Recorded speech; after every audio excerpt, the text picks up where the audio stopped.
தமிழ் ஜனம் நேயர்களுக்கு வணக்கம். போரினுடைய தன்மை நாளுக்கு நாள் மாறிக்கிட்டே இருக்குங்க. முதல்ல கத்தியில் சண்டை போட்டுட்டு இருந்தாங்க, அதுக்கப்புறம் பீரங்கி, துப்பாக்கி, அதுக்கப்புறம் அணு ஆயுதங்கள். இப்போது போரினுடைய யுக்தியே மாறிடுச்சு. தண்ணி, அதுக்கப்புறம் வைரஸ், இது மாதிரியான ஒரு தளத்துக்கு இந்த சண்டையானது போயிருக்கு. அதில் இன்னைக்கு உலகமே உற்று பார்க்கக்கூடிய ஒரு போர், தண்ணிக்கான ஒரு போர் எங்கே நடக்குது அப்படின்னு சொன்னால் இந்தியா சைனா எல்லையில் நடக்குது. இந்தியாவுக்கும் சைனாவுக்கும் எல்லையில் இருக்கக்கூடிய அருணாச்சல் பிரதேஷ் அப்படிங்கிற மாநிலத்தில், அந்த மாநிலத்துக்கு மிக நெருக்கமான ஒரு இடத்துல சைனா கட்ட போகிற ஒரு டேம், அதுதான் இன்றைக்கி மிகப்பெரிய ஒரு பேசும் பொருளாக இருக்குது. அது என்ன, அது யாருக்கு நல்லது, யாருக்கு கெட்டது, இந்தியாவுக்கு அது எந்த அளவுக்கு பாதிக்க போகுது அப்படிங்கிறத நம்ம இந்த வீடியோவில் பார்க்க போகிறோம். Welcome to beyond headlines. நான் உங்கள் ஆனந்த் டி பிரசாத், என் கூட அபினவ் இருக்கார். இந்த வீடியோவை தொடர்ந்து பார்க்கறதுக்கு முன்னாடி இந்த சேனலை சப்ஸ்கிரைப் பண்ணாமல் நீங்கள் இந்த வீடியோவை பார்த்துட்ருக்கீங்க அப்படின்னு சொன்னால் கண்டிப்பாக தமிழ் ஜனம் சேனலை சப்ஸ்கிரைப் பண்ணுங்கள். இது போன்ற பல தேசிய கண்ணோட்டத்தோடு இருக்கக்கூடிய தேசிய முக்கியத்துவம் வாய்ந்த பல தகவல்களை நாங்கள் எங்கள் வீடியோக்கள் மூலமாக தரோம். ஸோ அதெல்லாம் உங்களை சேரணும் அப்படின்னு சொன்னால் கண்டிப்பாக நீங்கள் தமிழ் ஜனம் சேனலை சப்ஸ்கிரைப் பண்ணணும். மறக்காமல் சப்ஸ்கிரைப் பண்ணிவிடுங்க. வீடியோக்குள்ளே போகலாம். The great Himalayan water war, who owns Brahmaputra அப்படிங்கிறது தான் இன்னைக்கு ஒரு மிகப்பெரிய ஒரு கேள்விக்குறியா இருக்கு. நம்முடைய பிரதமர் தெளிவாக சொல்லியிருக்காரு பாகிஸ்தானுக்கு, என்னன்னா தண்ணியும் ரத்தமும் ஒரே நேரத்தில் ஓட முடியாது, நீ பயங்கரவாதம் பண்ணனா நான் தண்ணியை நிறுத்துவேன்னு சொல்லி இண்டஸ் வாட்டர் ட்ரீட்டியை ஹோல்டில் வச்சிருக்காங்க. இப்போ உடனே நம்முடைய அறிவுஜீவிகள்லாம் ஒரு விஷயத்தை சுட்டி காட்டுறாங்க. பாகிஸ்தானுக்கு நீ இண்டஸ் வாட்டர் தரமாட்டேன்னு சொல்றியே, இப்போ பிரம்மபுத்திரா நதியை இந்தியாவுக்கு தரமாட்டேன்னு சைனா சொல்லிட்டா என்ன பண்ணுவேன்னு ஒரு கேள்வி கேட்குறாங்க. சைனா சொல்லல, ஆனா இந்தியாவில் இருக்கக்கூடிய சைனாவுடைய அடிவரடிகள், சைனா போடக்கூடிய பிஸ்கெட்டை கவ்வி தின்னக்கூடிய அந்த பிராணிகள் இப்ப இந்தியாவில் இருக்கக்கூடிய மக்களை ஒரு அச்சத்துல ஆட்ட பாக்குறாங்க. அதாவது இந்தியாவை மிரட்ட பாக்குறாங்க. எப்படி இவர் சொன்ன மாதிரி, நீ பாகிஸ்தான் தண்ணியை நிப்பாட்டினியா, இப்ப சைனா உன் தண்ணியை நிப்பாட்ட போறான் அப்படின்னு சொல்லி. இது ஒரு சைக்கலாஜிக்கல் இப்படி சொல்லிட்டா உடனே ஐயோ நாம எதுக்கு தேவையில்லாம சிந்து நதியை நிறுத்தணும், பாகிஸ்தான். அதாவது இந்திய அரசு பாகிஸ்தானுக்கு இத்தனை வருஷம் அநியாயமா நம்ம கொடுத்துட்டு இருந்த தண்ணியை நிப்பாட்டினதை தவறு அப்படின்னு மக்களை சிந்திக்க வைக்கிறதுக்காக இந்த மாதிரி ஒரு ஸ்ட்ராட்டஜியை சைனாவுடைய அடிவரடிகள் இந்தியாவில் இருந்துகிட்டு கூவிட்டு இருக்காங்க. ஸோ அதுதான் நம்ம இன்னைக்கு ஒவ்வொரு ஸ்லைடா எக்ஸ்போஸ் பண்ண போறோம். ஸோ பிரம்மபுத்திரா நதி அப்படிங்கிறது ஒரு கங்கைக்கு ஈக்குவலான இம்பார்ட்டன்ட் வாய்ந்த ஒரு நதி. இந்தியாவுடைய புராணங்கள்லயே அது மிக முக்கியத்துவம் வாய்ந்த ஒரு நதி.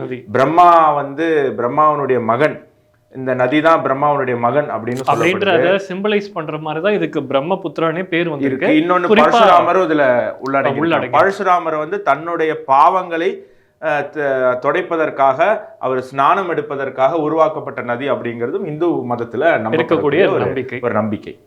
இன்னொரு ஒரே ஒரு புராண விஷயம் என்ன, அந்த ஸ்பெஷாலிட்டி என்னன்னா, இந்தியாவில் இருக்கக்கூடிய பெரும்பான்மையான நதிகளுக்கு பெண்களோட பேரு தான் இருக்கு, எக்ஸப்ட் பிரம்மபுத்திரா. இவ்வளவு முக்கியத்துவம் வாய்ந்த இந்த பிரம்மபுத்திரா நதி டிபெட்ல இருக்கக்கூடிய, சைனா ஆக்கியபைடு டிபெட்ல இருக்கக்கூடிய செம்யுங்டங் கிளேஷியர் அப்படிங்கிற அந்த ஒரு கிளேஷியர்ல இருந்து உருவாகுது. இந்த கிளேஷியரும் கைலாஷ் பக்கத்துல இருக்கக்கூடிய மானசரோவர் ஏரியும் தான் இந்த பிரம்மபுத்திரான்னு சொல்லக்கூடிய நதிக்கு ஒரு முக்கிய தொடக்க புள்ளியா இருக்கு. இந்த பிரம்மபுத்திரா நதி சைனா ஆக்கியபைடு டிபெட்ல சாங்போ அப்படிங்கிற பேர்ல ஓடுது. அது இந்தியாவுக்குள்ள அருணாச்சல் பிரதேஷ்ல உள்ள நுழையும் போது அதுக்கு பிரம்மபுத்திரா அப்படின்னு நம்ம கூப்பிடுறோம். ஸோ அது பிரம்மபுத்திரா இந்தியா, அருணாச்சல் பிரதேஷ், அசாம் வழியாக இங்க பங்களாதேஷ்குள்ள போகும்போது அது கங்கையோட கலந்து ஜமுனா அப்படிங்கிற நதியாக அது மாறுது. ஸோ கங்கையினுடைய ஒரு ட்ரிபியூட்டரி பத்மாவும் ஜமுனாவும் சேர்ந்து பிரம்மபுத்திரா பங்களாதேஷ்குள்ள போய் மேகனா அப்படிங்கிற அந்த ட்ரிபியூட்டரி வழியாக கடல்ல போய் கலக்குது. ஸோ இதுதான் ஒட்டுமொத்த பிரம்மபுத்திராவுடைய ஒரு டிரான்ஸ்போர்ட்டேஷன், எங்க ஆரம்பிச்சு எங்க முடியுது அப்படிங்கிறது நம்மளால பார்க்க முடியுது. இப்போ இந்த பிரம்மபுத்திரா நதியில தான் சைனா ஆல்ரெடி ஒரு டேமை கட்டி முடிச்சுட்டான். அந்த டேமுக்கு பேர் ஜாங்மூ டேம் அப்படின்னு பேர். இந்த டேமை கட்டி முடிச்சுனா அதுக்கு அந்த டேம்ல இருந்து சைனா 510 மெகாவாட் எலக்ட்ரிசிட்டியை வந்து மின் உற்பத்தி பண்ணிட்டு இருக்காங்கன்னு அவங்க சொல்றாங்க. சைனா எப்பவுமே சொல்றது தான், அது நம்பாததும் நம்ம கையில இருக்கு. ஏன்னா நம்ம பார்த்தோம் சைனா வந்து பாகிஸ்தானுக்கு கொடுத்த அந்த ஜெட்டு, அந்த டிஃபென்ஸ் சிஸ்டம் எல்லாம் எப்படி சுவிட்ச் போட்டால் ஆன் ஆகலையோ அந்த மாதிரி அவங்க வந்து வாயை திறந்தா போய் தான், இந்த சிகப்பு கொடி, இந்த கம்யூனிஸ்ட் நக்சல் சிந்தனை கொண்டவங்களாம் வாயை திறந்தாலே போய் தான் சொல்லுவாங்க. ஸோ எந்த அளவுக்கு நம்பலாங்கிறத உங்ககிட்ட விட்டுறேன். பட் அவன் 510 மெகாவாட் உற்பத்தி பண்றேன் அப்படின்னு சொல்றான். அது இல்லாம 3 டேம் அண்டர் கன்ஸ்ட்ரக்ஷன்ல இருக்கு. 3 டேம் வந்து அதே பிரம்மபுத்திரா நதியிலேயே பக்கத்துல 3 டேம் வந்து அண்டர் கன்ஸ்ட்ரக்ஷன்ல இருக்கு. அது இல்லாம தான் இந்த மெடாக் டேம் அப்படிங்கறது கட்ட முயற்சி பண்றாங்க. இப்போ இந்த டேமை மையப்படுத்தி தான் இந்தியா வந்து எல்லாரும் மிரட்டிட்டு இருக்காங்க. நாம முன்னாடி பார்த்த இந்த 4 டேமும் கெப்பாசிட்டி வைஸ் சின்னது. ஆனா இந்த மெடாக் டேம் அதை வந்து ஒரு மிகப்பெரிய டேம் அப்படின்னு சொல்றாங்க. எந்த அளவுக்கு மிகப்பெரிய டேம்னா, இந்தியாவுக்குள்ள பிரம்மபுத்திரா நதி வரத இந்த டேமை வச்சு சைனாவால தடுக்க முடியும் அப்படின்னு சொல்லப்படுது. ஸோ அது மட்டும் கிடையாது. இப்போ இந்த மெடாக் டேம் அவன் கட்டுறதுக்கு முன்னாடி அவன் ஆல்ரெடி தி 3 கோர்ஜியஸ் டேம் அப்படின்னு ஒரு டேமை கட்டியிருக்கான். அதுதான் இன்னைக்கு உலகத்திலே மிகப்பெரிய டேம். இந்த டேம் வந்து இந்த உலகத்தினுடைய சுழல், இந்த உலகம் சுத்துது இல்லையா, அந்த சுழற்சியை வந்து 0.002% அளவுக்கு ஸ்லோ பண்ணியிருக்கு அப்படிங்கிறது சயின்டிஸ்ட் சொல்றாங்க. ஸோ அவன் எந்த அளவுக்கு ஒரு சமுதாயத்து மேலேயும் இந்த இயற்கை மேலேயும் அவன் வந்து ஒரு கவனம் கொடுக்காம இருக்கான் அப்படிங்கிறது அது எக்ஸ்போஸ் ஆகுது. ஸோ ஆல்ரெடி அவன் வந்து 3 கார்ஜியஸ் டேம்னு ஒன்று கட்டியிருக்கான். அதுதான் இன்னைக்கு உலகத்திலே மிகப்பெரிய டேம்னு சொல்றாங்க. அந்த டேமை விட இந்த டேம் பெருசுன்னு சொல்றாங்க. அந்த டேமை விட இந்த டேம் பெருசாக இருக்க போகுது, இந்த மெடாக் டேம் பெருசாக இருக்க போகுது. ஸோ இதை வச்சு தான் இப்போ வந்து எல்லாரும் இந்தியாவை பயன்படுத்துகிறாங்க. அவ்வளோதான், பிரம்மபுத்திராலேருந்து இனிமேல் தண்ணியே வராது, இந்தியா வந்து பாலைவனம் ஆயிடும், இந்த மாதிரி கதைகள் எல்லாம் அவங்க கட்டிக்கிட்டு இருக்காங்க. ஸோ இதை தொடர்ந்து நம்ம இது உண்மையா அப்படின்னு நம்ம பார்க்கறதுக்கு முன்னாடி இப்போ இந்த டேம் கட்டியிருக்காங்கல்ல, இந்த சைனா டேம் கட்டியிருக்காங்கல்ல, ஆல்ரெடி ஒரு டேம் கட்டி முடிச்சுட்டாங்கன்னு சொன்னேன். அது இல்லாமல் 3 அண்டர் கன்ஸ்ட்ரக்ஷனில் இருக்குது. அது இல்லாமல் ஒரு 4 சின்ன சின்ன டேம் கட்ட போகிறாங்க. அது இல்லாமல் மெடாக் அப்படிங்கிற பெரிய டேம் கட்டுறாங்க. இது எல்லாமே எர்த்குவேக் ப்ரான் சீஸ்மிக் ஜோனில் இருக்குது. இங்கே வந்து அடிக்கடி நிலநடுக்கம் ஏற்படும். நீங்கள் பார்த்தோம், நேபாளில் 2015ஆம் ஆண்டு நடந்த நிலநடுக்கத்தில் 9000 பேர் இறந்து போயிட்டாங்க, 22,000 பேர் இன்ஜுரி காணாமல் போயிருக்காங்க. ஸோ கிட்டத்தட்ட ஒரு 30,000 பேர் வந்து வாழ்க்கையே வந்து கேள்விக்குறியாக்கிய ஒரு நிலநடுக்கம் நேபாளில் நடந்தது. ஸோ அது 7.8. ஸோ அதுக்கு ஈக்குவலாக 8, 6, 7ன்னு 3 ரிக்டர் அளவில், அதாவது இந்த ஹிமாலயன் ரீஜியன், குறிப்பா திபெத்தியன் பிளாட்டூ, குறிப்பா சைனா ஆக்கிபைட் டிபெட் வந்து முழுக்க வந்து எர்த்குவேக் ப்ரான் இருக்கக்கூடிய ஒரு ஏரியா. இந்த ஏரியால தான் ஆல்ரெடி ஒரு டேம் கட்டி முடிச்சிருக்கான், 3 கட்டிட்டு இருக்கான், 4 கட்ட போறான். அது இல்லாம உலகத்திலே மிகப்பெரிய டேமை அவன் அந்த இடத்துல கட்ட பாக்குறான். இப்போ எல்லாருக்கும் ஒரு கேள்வி வரும். என்ன கேள்வினா, இதெல்லாம் சைனாக்கு தெரியாதா?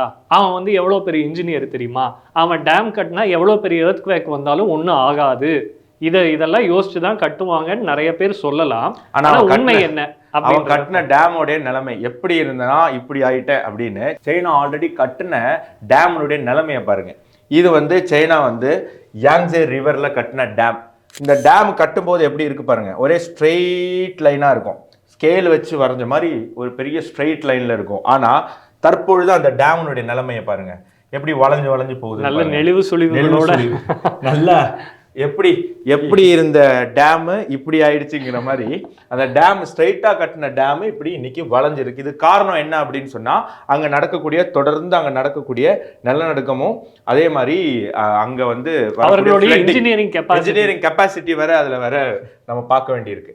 இப்போ இந்த வீடியோ பார்த்தீங்கன்னா உங்களுக்கு நல்லா கிளியராக தெரியும் எவ்வளோ ஸ்ட்ரைட்டாக இருக்குது பாருங்க. கட்டும்போது ஸ்ட்ரைட்டாக இருக்குது. ஆனால் இப்போ இந்த இடத்துல அவங்களுடைய சைனா ப்ராடக்ட், இந்த டேமு, சைனா வந்து உலகத்துக்கு தர ப்ராடக்ட் மட்டும் தரை குறைவாக இருக்கிறது இல்லைங்க, சைனாக்கு தயார் பண்ணுற ப்ராடக்ட்டுமே ரொம்ப கன்றாவியாக இருக்குது அப்படிங்கிறத நீங்கள் இதுல இருந்தே நீங்கள் புரிஞ்சுக்கலாம். இன்னும் உங்களுக்கு இதில் ஒரு முக்கியமான பாயிண்ட் என்னன்னா, இந்த யாங்டிஸ் ரிவர் அப்படின்றது சைனால ரொம்ப முக்கியமான ரிவர். ஏன்னா இதை தான் சீனாவின் துயரம் அப்படின்னு சொல்லுவாங்க. ஏன்னா ஒவ்வொரு வருஷமும் ஃப்ளட்டு வந்து சீன மக்களை கொத்தோட அள்ளிட்டு போயிடும் இந்த நதி. அந்த நதியில் இருக்கக்கூடிய வெள்ளத்தை தடுக்கிறதுக்காகத்தான் ஒரு டேம் கட்டணும். அந்த டேமை ரொம்ப அழகா இவங்க செதுக்குனது தான் இப்படி ஆயிருக்கு. ஃபுல்லா ஸ்ட்ரைட்டா இருக்க வேண்டியதெல்லாம் வந்து இன்னைக்கு வழி வசூலியோட இப்போ அதுல வெள்ளம் வந்துச்சு, டேம் உடைஞ்சிருச்சு அப்படின்னா இயற்கையா ஏற்படுற வெள்ளத்தை விட பன்மடங்கு சேதம் வந்து இது எந்த அளவுக்கு இந்த டெக்னாலஜி இருக்குன்னா, நம்ம வேளாச்சேரி எம்எல்ஏ ஹுசைன், காங்கிரஸ் எம்எல்ஏ, இப்போ சமீபத்தில் சென்னையில் வெள்ளம் வந்தபோது, ஏங்க தண்ணி சென்னைக்குள்ள தண்ணி நிற்கிது அப்படின்னோடனே கடலை உள்வாங்கிக்க எடுத்துக்க மாட்டேங்குது, அதுக்கு நாங்கள் என்ன பண்ணதுன்னு டென்ஷனாக தள்ளி விடுது. ஒரு என்ஜினியர் மார்வலஸ் ஐடியா ஒன்று சொன்னார். இது தண்ணி நிற்கிறதுக்கு காரணம் நாங்களோ அரசோ கிடையாதுங்க, நாங்கள் 4000 கோடி செலவு பண்ணி கால்வாயெல்லாம் போட்டோம், கால்வாய் போட்டோம் ஆனால் கடல் தண்ணி எடுத்துக்க மாட்டேங்குது, நோ தண்ணி திருப்பி சென்னைக்குள்ளேயே வாட்டர். இவங்க கோபேக் மோடி சொல்லி பழகி இந்த திமுக காங்கிரஸ் வந்து இப்போ கோபேக் வாட்டர் அப்படின்னு கடல் சொன்னதுனால எல்லாமே சென்னைக்கு வந்ததுன்னு ஒரு கதை விட்டாங்கல்ல, அந்த மாதிரி தான் இந்த டேமுடைய நிலைமை இருக்கு. இதுல என்னன்னா, டேம் கட்டும் போதே சில கிராக்லாம் வந்திருக்கு. உடனே அங்க இருக்கக்கூடிய சில ஜேர்னலிஸ்ட் அதெல்லாம் போட்டோ எடுத்து இந்த மாதிரி கிராக் வந்திருக்குன்னு நியூஸ் போட்டிருக்காங்க. அது மட்டும் இல்லாமல் அது உலக மீடியா வேற எடுத்துருச்சு. அவங்க ஊர் மீடியா போட்டிருந்தா கூட அடுத்த நாள் டெலீட் பண்ணி மறக்க வச்சிருப்பான். இது சைனாவில் வந்த உடனே டக்குன்னு அடுத்த இவங்கெல்லாம் எடுத்து அதை போட ஆரம்பிச்சோடனே, என்ன கிராக் வந்திருக்கு, இவ்வளோ பெரிய டேம் கட்டுறீங்க, அந்த டேம் உடஞ்சா இத்தனை லட்சம் பேர் இறந்து போவாங்கன்னு ஒன்று அதுக்கு ஒரு அசாதாரணமான பதில் சொன்னான் சைனா. அந்த கிராக்கே எங்க டிசைன்ல இருக்கிறது தான். இது அணில் கதையை விட மோசமா இருக்கு. எப்படி கிராக், அதாவது டேம் கட்டியிருக்காங்க, அதுல கிராக் வந்திருக்கு.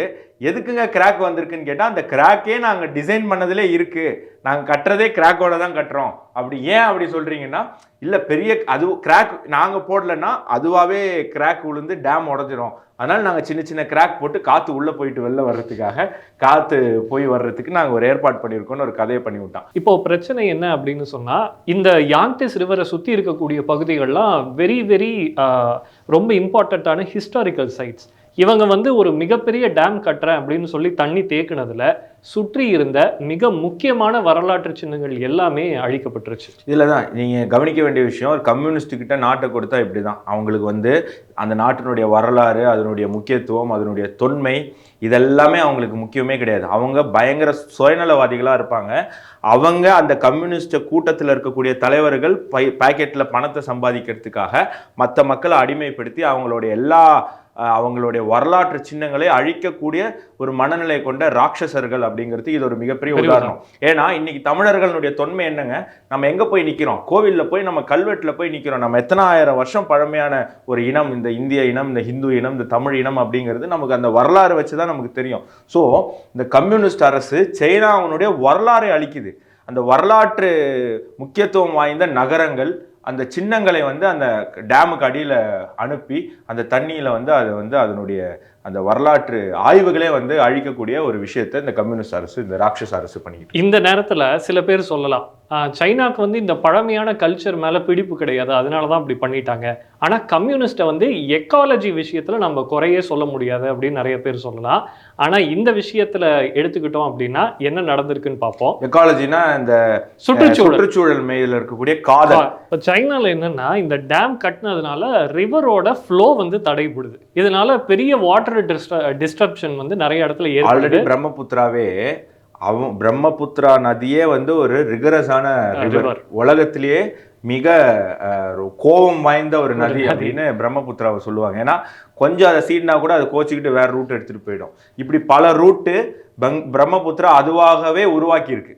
அவ்வளவு கோவப்பட்ட ஒரு ரிகரஸான ஒரு ரிவரில் இவங்க டேமை கட்டுறேன்னு சொல்லிட்டு அந்த நதியினுடைய திசையை மாற்றுறதுக்கு முயற்சி பண்ணுறாங்க. இது அங்கே இருக்கக்கூடிய மலை, மண், அங்கே இருக்கக்கூடிய விலங்குகள், அங்கே வாழக்கூடிய மக்கள் அனைவருக்குமே ஆபத்தை ஏற்படுத்தக்கூடிய ஒரு விஷயம். ஆனால் அது தெரிஞ்சும் இந்த கம்யூனிஸ்ட சீன அரசு அதை முயற்சி பண்ணி இந்த யாங்டிஸ் ரிவரை முடிச்சிருவோம். இந்த யாங்டிஸ் ரிவரில் இவங்க கட்டினதுனால அந்த வாட்டர் டிஸ்டர்ப்ஷன் ஏற்பட்டு அங்கே இருந்த நேட்டிவ் டால்ஃபின் ஸ்பீசிஸ் மொத்தமாக அழிஞ்சு போச்சு. சரி, இது எக்காலஜில தான், சுற்றுச்சூழல்ல இருந்துட்டு போகுது, இல்லைன்னா போயிட்டு போகுது. சரி அட்லீஸ்ட் உள்ளூர் மக்களுக்கு ஏதாவது நல்லது நடந்ததா அப்படின்னு பார்த்தா அதுவும் இல்லை. இந்த டேம்னால அந்த நதியினுடைய மாசுத்தன்மை வந்து அதிகரிச்சு இதனால மிக அபாயகரமான நோய்கள், அதாவது லிவர் கெட்டு போறது, அந்த தண்ணியை குடிச்சு லிவர் கெட்டு போறது, கிட்னி கெட்டு போறது மாதிரியான குரோனிக் இல்னஸ்னால சீன மக்கள் பாதிக்கப்பட்டிருக்காங்க அப்படின்னு சொல்றாங்க. வாயில நுழையில ஸோ அந்த பேர் சொல்லி இந்த நோய் அந்த டேம் கட்டின பகுதியை சுற்றி லட்சக்கணக்கான மக்களுக்கு வந்து அவங்களுக்கு ஏதோ ஒன்று கிட்னி போயிருக்கு, இல்லை கண்ணு போயிருக்கு, இல்லாட்டி வந்து ஸ்கின் டிசீசஸ், இல்லை லிவர் போயிருக்கு, இல்லாட்டி பேங்க்ரியாஸில் அஃபெக்ட் ஆயிருக்கு. இப்படி உடல்ல ஏதாவது ஒரு பிரச்சனை வந்து அந்த ஊர் மக்களுக்கு சொந்த காசுலேயே சூனியம். குறிப்பா சைனால வேற இந்த இளைய தலைமுறை இல்லைன்னு இப்போ வருத்தப்பட்டுக்கிட்டு இருக்காங்க. இந்த நோயை யங்ஸ்டர்ஸ் தான் அதிகமாக பாதிக்குது. இருக்கிற இளைஞர்களும் காலியாயிடும் இருக்கு. ஸோ சொந்த காசுலேயே சூனியம் வச்ச மாதிரி சைனா வந்து இது பண்ணியிருக்கு. ஸோ இது எல்லாமே சைனாவுடைய தரப்பு விஷயங்கள். இப்போ இந்தியாவுக்கு வருவோம். சரிங்க, சைனா வந்து இதெல்லாம் தாண்டி எக்கேடு கெட்டு போ, என் நாட்டு மக்கள் அழிஞ்சாலும் எனக்கு பிரச்சனை இல்லை, நான் இந்தியாவுக்கு அழிப்பேன், இந்தியாவுக்கு ஒரு பாடத்தை பூட்டுவேன் அப்படின்னு சைனா முடிவு பண்றாங்கன்னு வச்சுப்போம். இப்போ இந்தியாவுக்கு என்ன பாதிப்பு? உண்மையிலே பாதிப்பு இருக்கான்னு கேட்டா இல்லை. ஏன்னா பிரம்மபுத்திரா சைனா ஆக்கியபைடு டிபெட்ல வந்து ஓடக்கூடிய அந்த பிரம்மபுத்திராவுக்கு இருக்கிற சோர்ஸு அந்த கிளேஷியர், அந்த பனிமலையிலிருந்து உருகி வரக்கூடிய தண்ணி.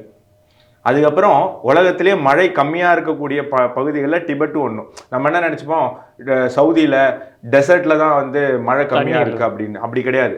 நல்ல மலைப்பகுதிகள்லையுமே வந்து மழை வந்து பெய்யாமல் இருக்கிற இடங்கள்லாம் இருக்குது. அதில் டிபெட்டும் ஒன்று. டிபெட்டில் பொதுவாகவே மழை ரொம்ப கம்மி. அப்படி கம்மியாக பெய்யக்கூடிய மழை தான் டிபெட்ல ஓடக்கூடிய பிரம்மபுத்திராவுடைய சோர்ஸ் ஆஃப் ரெயின், வாட்டர் சோர்ஸே அதுதான். ஸோ இது ரெண்டையும் விட்டா அங்கே வந்து பெரிய தண்ணி கிடையாது. ஸோ இருக்கிறது 4 பக்கெட்டு தண்ணி தான். இந்த 4 பக்கெட்டு தண்ணிக்கு தான் சைனாக்காரன் 40 டேம் கட்டுறான். சரி, கட்டிட்டு அவன் வச்சுக்கோ, நீயே வச்சுக்கோ அந்த தண்ணியை, எங்களுக்கு தேவையில்லை. ஏன்னா நீங்க இது பார்க்கணும், இது இந்தியாவுக்குள்ள என்ட்ரார பிரம்மபுத்திரா. இந்தியாவுக்குள்ள என்ட்ரார பிரம்மபுத்திராவை நீங்க பாத்தீங்கன்னா அதுக்கு ஏகப்பட்ட ட்ரிபியூட்ரிஸ்.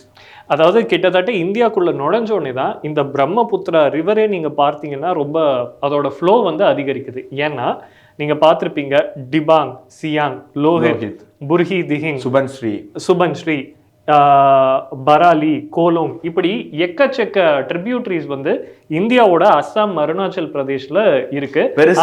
நூற்றுக்கணக்கான ட்ரிபியூட்டரிஸ் லோக்கலா இந்தியாவிலே உருவாகி இண்டிஜீனியஸா அந்த சின்ன நதிகள் போய் பிரம்மபுத்திராவோட கலந்து அந்த நதியினுடைய தண்ணீரோடைய அளவை அதிகப்படுத்துது. இந்த ட்ரிபியூட்டரிஸினுடைய சோர்ஸ் எல்லாம் இந்தியா தான், இந்திய மலைகள் தான், அருணாச்சல் பிரதேஷ், அசாம்ல இருக்கக்கூடிய மலைகள் தான். இந்த மலைகள்ல பெய்யக்கூடிய அருணாச்சல் பிரதேஷ், அசாம்ல மழை வந்து பேய் மாதிரி பெய்யும். இன்னைக்கு வந்து சிராபூஞ்சி நம்ம சொல்றோம், இந்தியாவிலே அதிகமான மழை பெய்யக்கூடிய நார்த் ஈஸ்ட் தான். ஸோ அப்படி இருக்கக்கூடிய பேய் மாதிரி மழை பெய்யக்கூடிய ஒரு பகுதி நம்மளது அருணாச்சல் பிரதேஷ், அசாம். இப்போ கூட அங்கே மழை பெஞ்சு வெள்ளம் காட்டாரா ஓடிட்டு இருக்கு. ஸோ அந்த தண்ணீர் தான் மலைகள்லையும் மரங்கள்லையும் தேக்கி நின்று அது வந்து ட்ரிபியூட்டரியா உருவாகி அது பிரம்மபுத்திராவுக்கு வந்து அந்த பிரம்மபுத்திராவினுடைய தண்ணியை வந்து அதிகரித்து இந்தியாவில் இருக்கக்கூடிய பல பகுதிகளுக்கு வளம் தருது. அதனால சைனாக்காரன் 40,000 டேம் வேணா கட்டிக்கிட்டோம். அந்த டேம்ல வந்து அந்த டேமால இந்தியாவுக்கு எந்த ஒரு சிக்கலுமே கிடையாது. இந்தியா வந்து தண்ணியை வந்து இந்தியாவே உருவாக்கி இந்தியாவில் கடவுள் புண்ணியத்துல அனுகிரகத்துல பெய்யக்கூடிய மழையில அந்த பிரம்மபுத்திரா நதி ஜீவ நதியாக ஓடும். சைனாக்காரன் என்ன தலைகளாக இருந்தாலும் சரி, இந்தியாவை இந்த விஷயத்துல ஒரு மெட்டாக் டேம் இல்லை, எத்தனை மெட்டாக் டேம் கட்டினாலும் உலகத்துல, ஏன் பிரபஞ்சத்திலே மிகப்பெரிய டேம் கட்டினாலும் ஒண்ணுமே பண்ண முடியாது. அந்த தண்ணியானது. இப்போ ஒரு இன்னொரு முக்கியமான விஷயம், சைனா வந்து இந்த மாதிரி டேம் கட்டிட்டாங்க அப்படின்னு சொன்னா இப்போ இந்தியா என்ன பண்ணும்? இந்தியாவில் ஃப்ளோ தடைப்படாது. ஆனால் இந்தியாவுக்கு இன்னொரு ராஜதந்திரமான விஷயம் இருக்கு. இப்போதான் முகமது யூனுஸ் சொல்லியிருக்காரு, எங்களுக்கும் சீனாவுக்குமான உறவு வந்து நாங்கள் வலுப்படுத்தியே தீருவோம் அப்படின்னு. ஒன்றும் இல்லை, இப்போ சைனா டேம் கட்டிட்டாங்க, அதனால எங்களுக்கு தண்ணி தேவைன்னு இந்தியா பிரம்மபுத்திராவை நிறுத்திட்டா அதிகமா பாதிக்கப்பட போற நாடு பங்களாதேஷ். அது பங்களாதேஷ் போறதுக்கு முன்னாடி இந்தியா எங்கெங்க டேம் ஆல்ரெடி கட்டி இருக்கு, கட்ட போகுது அப்படிங்கிறது பார்ப்போம். இந்தியா ஆல்ரெடி பல டேம் கட்டி இருக்கு. அதுல மிக முக்கியமான டேம் வந்து சுபன்ஸ்ரீ டேம் அப்படின்னு சொல்லக்கூடிய அந்த டேம் தான். எப்படி மெடாக் டேம் வந்து ஒரு மிகப்பெரிய டேமா இருக்கோ அந்த அளவுக்கு பெரிய டேம் நமக்கு அவசியம் இல்லை. ஏன்னா நம்ம நிறைய சின்ன டேம் நிறைய இடத்துல கட்டி இருக்கோம்.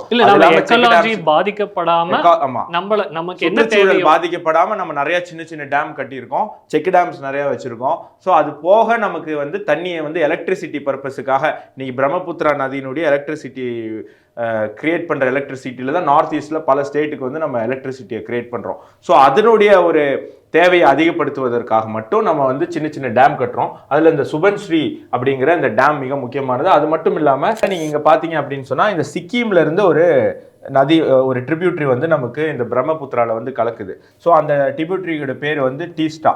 ஸோ இந்த டீஸ்டால ரஞ்சித் அப்படிங்கிற ஒரு டேமும் நம்ம கட்டுறோம். ஸோ அந்த ரஞ்சித் அப்படிங்கிற டேமு அதே மாதிரி ஒரு எலக்ட்ரிசிட்டி பர்பஸுக்காக இந்தியாவுடைய நார்த் ஈஸ்டர்ன் ஸ்டேட்ஸுக்கான அந்த கரண்ட், அந்த தேவையான எலக்ட்ரிசிட்டியை உருவாக்குவதற்கு பயன்படுது. ஸோ இந்த டேமும் இந்த சுபன்ஸ்ரீ அப்படிங்கிற இந்த 2 டேமும் இந்தியா வந்து எந்த விதமான ஒரு இக்காலஜி சுற்றுச்சூழல் பாதிப்பு இன்றி, எப்படி குஜராத்தில் நர்மதா நதியில ஒரு டேமை கட்டி இன்னைக்கு அந்த பாலைவனமாக இருந்த குஜராத்தை வந்து இன்னைக்கு சோலைவனமாக மாற்றிய அந்த அரசாங்கத்தினுடைய முடிவு, அன்னைக்கு அங்கே முதலமைச்சராக இருந்தவர் திரு நரேந்திர மோடி அவர்கள், அவர் இன்னைக்கு இந்தியாவுடைய பிரதமராக இருக்காரு. ஸோ நர்மதாவில் கட்டின அந்த முக்கியமான அந்த நர்மதா டேம் மாதிரி இந்த 2 டேம் நார்த் ஈஸ்டில் கட்டி நார்த் ஈஸ்ட் மக்களுக்கு தேவையான குடிநீர், தண்ணீர், அதுக்கப்புறம் வந்து எலக்ட்ரிசிட்டி எல்லாத்தையும் உறுதி செய்கிறாரு திரு மோடி அவர்கள். ஸோ இது வந்து நம்ம மிக முக்கியமான ஒரு ஸ்ட்ராட்டஜிக்கல் பாயிண்டாக பார்க்கணும்.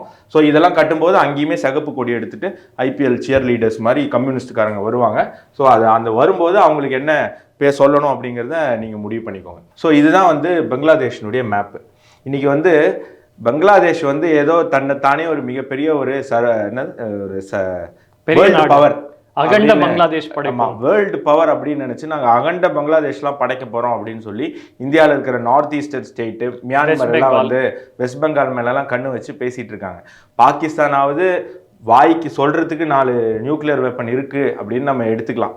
அவன் இருக்கா இல்லையாங்கிறது நம்ம இன்னும் கேள்விக்குறி தான், பட் இருக்குங்கிற மாதிரி எடுத்துக்கலாம். இவனுக்கு சொல்றதுக்கு கூட பங்களாதேஷுக்கிட்ட அந்த நியூக்ளியர் வெப்பன் கிடையாது. அப்படிப்பட்ட பங்களாதேஷ் இன்னைக்கு ரொம்ப வாலாட்டிட்டு இருக்காங்க. ஸோ சைனா வந்து எப்படி டேம் கட்டுறாங்களோ அது மாதிரி இந்தியா ஒரு 4 டேம் பிரம்மபுத்திராலையும், ஒரு 4 டேம் கங்காலையும், ஒரு டேம் இந்த டீஸ்டாவுடைய ட்ரிபியூட்டரியும், இன்னொரு நதி வந்து இந்தியாவில இருந்து வந்து மேக்னா அப்படிங்கிற அந்த இடத்துல கலக்குது. ஸோ இந்த இடங்கள்லாம் 2 டேம் கட்டினாலே இந்த பங்களாதேஷனுடைய மேப்பே வந்து பாலைவனமாயிடும். ஸோ பாலைவனம்னா டெசர்ட் ஆகிடும். அதுக்கு மேலே அங்கே மக்களுக்கு வந்து, ஏன்னா இன்னைக்கு பங்களாதேஷில் டிரான்ஸ்போர்ட்டில் மிக முக்கியமான டிரான்ஸ்போர்ட்டே இந்த தண்ணியை நம்பி தான் இருக்குது. அவங்களுடைய வாட்டர் டிரான்ஸ்போர்ட் தான் மிகப்பெரிய டிரான்ஸ்போர்ட். அவனுடைய எக்ஸ்போர்ட், அந்த கண்ட்ரியோடைய முக்கியமான ஒரு விஷயம் என்ன அப்படின்னு சொன்னால், அவனுக்கு இங்கே அவனுடைய நார்தர்ன் பார்ட்லேருந்து, அவன் சதர்ன்லேருந்து, அவன் ஈஸ்டர்ன் பார்ட்லேருந்து வெஸ்டர்ன் பார்ட் வரைக்கும் எல்லாத்தையுமே இங்கே கனெக்ட் பண்ணக்கூடியது என்னன்னு பார்த்தீங்கன்னா இந்த நதிகள் தான். இந்த நதிகள் மூலமாக அவனால் ஈஸியாக டிரான்ஸ்போர்ட் பண்ண முடியும். நமக்கு தெரியும் வாட்டர் டிரான்ஸ்போர்ட் சீப்பஸ்ட் டிரான்ஸ்போர்ட்.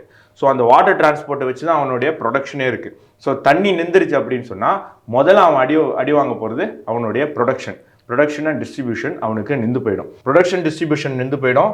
அடுத்தது விவசாயம். தண்ணி இல்லைன்னா ஒன்றும் பண்ண முடியாது. கங்கா, பிரம்மபுத்திரா, டீஸ்டா நதிகளை நம்பி தான் அந்த பங்களாதேஷ். தண்ணியை நிறுத்தி தான் விவசாயத்தை டிஸ்டர்ப் பண்ணணும் இல்லை, ஒட்டுமொத்தமா திறந்து விட்டாலே இது 3மே வந்து ஃப்ளட்டிங் ரிவர்ஸ். அதாவது இந்த மேக்னா உள்ள வரக்கூடிய ஜமுனான்னு சொல்லக்கூடிய பிரம்மபுத்திரா, கங்கா, இது 3மே ஃப்ளட்டிங் ரிவர்ஸ். இது வந்து ஃப்ளட்டிங் ஜோனு. நம்ம ஒட்டுமொத்தமா வாட்டரை திறந்து விட்டுட்டாவே நமக்கு பாதிப்பு இருக்காது, பங்களாதேஷுக்கு தான் பாதிப்பு. இங்க இருந்து நாடை காணோமே அப்படிங்கிற மாதிரி ஒரு மிகப்பெரிய ஒரு ஏரி உருவாயிடும். இந்தியாவுக்கு நார்த் ஈஸ்டர்ன் பார்ட்டுக்கு போறதுக்கு அப்புறம் பிரிட்ஜ் தான் கட்டி போற மாதிரி ஒரு பெரிய ஒரு லேக் உருவாயிடும். தி கிரேட் பெங்கால் லேக்னு அந்த லேக்குக்கு பேர் கூட வைக்கலாம். அந்த அளவுக்கு பங்களாதேஷோடைய நிலைமை வந்து தண்ணியை திறந்து விட்டாலும் பிரச்சனை, தண்ணியை தேக்கி நிறுத்தினாலும் பிரச்சனை. ஸோ இந்த ஸ்ட்ராட்டஜிக்கலா இது கடவுள் தந்த ஒரு அனுகிரகங்க. இந்தியாவுக்கு இந்த மாதிரி சிக்கல்கள்லாம் வரும் அப்படின்னு முன்னாடியே தெரிஞ்சிருக்கு போல இருக்கு. அதனால ஸ்ட்ராட்டஜிக்கலாக இந்த பிரபஞ்சமே, இந்த இயற்கையே இந்தியாவுக்கு ஒரு அப்பர் ஹேண்ட் கொடுத்துருக்கு. யாரெல்லாம் இந்தியா கிட்ட வாலாட்டுறாங்களோ அவங்களுக்கு எல்லாருமே வந்து இந்த மாதிரி. இந்த இடத்துல நம்ம இன்னொன்று புரிஞ்சுக்கணும், அருணாச்சல் பிரதேஷ் வேணும்னு ஏன் சைனா சொல்றான்றதுக்கு இதுலயே காரணம் இருக்கு. ஏன்னா இந்த பிரம்மபுத்திரா ரிவரை வலுப்படுத்தக்கூடிய பல முக்கியமான ரிவர்கள் அருணாச்சல் பிரதேஷ்ல தான் ஸ்டார்ட் ஆகுது. அதை கையில் எடுத்தாதான் உண்மையாலுமே உங்களால பிரம்மபுத்திராவை வச்சு இந்தியாவை பிளாக்மெயில் பண்ண முடியும். ஸோ அதனால தான் வந்து அருணாச்சல் பிரதேஷ் எப்படி டிபெட் ஆக்கிரமிச்சாங்களோ அது மாதிரி அருணாச்சல் பிரதேஷ் ஆக்கிரமிக்கணும் அப்படின்னு சைனா முயற்சி பண்ணிட்டு இருக்கு. இது இல்லாமல் இவங்க இன்னொன்று மிரட்டுறாங்க, இந்தியாவுக்கு ஒரு சிக்கன் நெக் இருக்கு, இந்த சிக்கன் நெக்கை நாங்கள் அப்படி சிலிகுரி காரிடார், அந்த சிக்கன் நெக் அப்படி கட் பண்ணிட்டோம்னா நார்த் ஈஸ்டே இந்தியாவிலேருந்து போயிடும் அப்படின்னு இந்த பங்களாதேஷனுடைய இப்போ இருக்கக்கூடிய அந்த முகமது யூனஸ் அப்படின்னு கூடிய அந்த ஒரு உலக பிரசித்தி பெற்ற பேங்கர், ஒரு அறிவில்லாத ஒரு மனிதர் அப்படின்னு தான் நம்ம பார்க்கணும். ஏன்னா இந்தியாவுக்கு ஒரு சிக்கன் நெக் தான். நீ எத்தனை சிக்கன் நெக் வச்சிருக்க பாரு, உனக்கு இது ஒரு சிக்கன் நெக்கு, இது ஒரு சிக்கன் நெக்கு, இது ஒரு சிக்கன் நெக்கு, இதெல்லாம் போட்டோம். ஒட்டுமொத்த பங்களாதேஷனுடைய பொருளாதாரமே சிட்டகாங்கை நம்பி தான் இருக்கு. இந்த சிட்டகாங்கை வந்து ஒரே ஒரு சின்ன கட்டு இப்படி பண்ணால் சிட்டகாங்கு தனியாக வந்துடும். இப்படி ஒரு பங்களாதேஷை 4 சிக்கன் நெக்கை நீ வச்சுக்கிட்டு நீ இந்தியாவில் இருக்கக்கூடிய ஒரே ஒரு சிக்கன் நெக்கை வச்சு நீ மிரட்டுற. இல்ல இந்த 4 சிக்கன் நெக்கை கேப்சர் பண்ணிட்டா மீதி இருக்கிற பங்களாதேஷே சிக்கன் ஸ்னேக்ல தான் இருக்கு. மீதி இருக்கிற பங்களாதேஷ்ல 2 மாவட்டம் தான் மிஞ்சம். அந்த 2 மாவட்டத்திலயும் ஒரு வெள்ளம் வந்ததுன்னா ஃப்ளட் வந்ததுன்னா அது வந்து ஒரு ஏரியாக மாறிடும். ஸோ இவ்வளவு சிக்கல் வச்சுட்டு இருக்கக்கூடிய இந்த பங்களாதேஷ்லாம் வந்து இந்தியாவை மிரட்டுறது அப்படிங்கிறது ஒரு மிகப்பெரிய ஒரு சிரிப்பு விஷயமாக நம்ம பார்க்கணும். இந்த பங்களாதேஷ் சைனா கை கோர்த்தாலும் சரி, அண்டர் கிரவுண்ட் டீலிங் வச்சாலும் சரி, என்ன பண்ணாலும் சரி, பாகிஸ்தான் சைனா பங்களாதேஷ் 3 பேர் சேர்ந்து வந்தாலும் சரி, இந்தியாவை ஒன்றும் பண்ண முடியாது. அதற்கு காரணம் இந்தியாவுக்கு இருக்கக்கூடிய அந்த நேச்சுரல் சப்போர்ட், அந்த இயற்கை இந்தியாவுக்கு தந்திருக்கக்கூடிய அந்த பலம். ஸோ நீங்க எப்படி டேக் டீம் போட்டு எப்படி அலைன்ஸ் வச்சு எப்படி கூட்டணி வச்சு வந்தாலும் இந்தியா அரசும் இந்திய ராணுவ படையும் இந்தியாவுடைய பாதுகாப்பு படையும் இயற்கையும் சேர்ந்து உங்க எல்லாரையுமே வந்து அப்படி ஓரமா தம்பி சாத்திக்கிட்டு அப்படி உட்காருங்க அப்படின்னு சொல்லி அமைச்சு உட்கார வச்சுட்டு இந்தியா பாட்டுக்கு அவங்க வேலையை பார்த்து வளர்ந்து போய்கிட்டே இருப்போம். யாராலையும் இந்தியாவை சீண்டவே முடியாது. லோக்கல் ஸ்லாங்ல சொல்லணும்னா நீ இல்லை உங்க அப்பா அவங்க அப்பா நினைச்சாலும் இந்தியாவை ஒன்றும் பண்ண முடியாது. மீண்டும் இன்னொரு காணொலியில் சந்திப்போம். நன்றி, வணக்கம், ஜெய்ஹிந்த். ஜெய்ஹிந்த்.